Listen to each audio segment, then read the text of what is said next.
Mieli Lietuvos žmonės, sutikime kūčių vakarą su dėkingumu visiems, kurie mūsų kelyje yra atrama ir šiluma, savo šeimai, draugams ir tėvynei.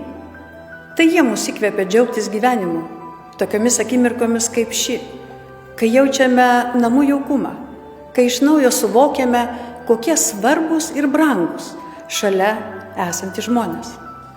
Šį vakarą visi drauge prisiminkime mūsų svečio, popiežiaus Pranciškaus žodžius. Te Lietuva būna vilties švyturių. Tegul kasdien pildosi šis palinkėjimas kiekvienam iš mūsų. Šviesių ir viltingų šventų kalėdų.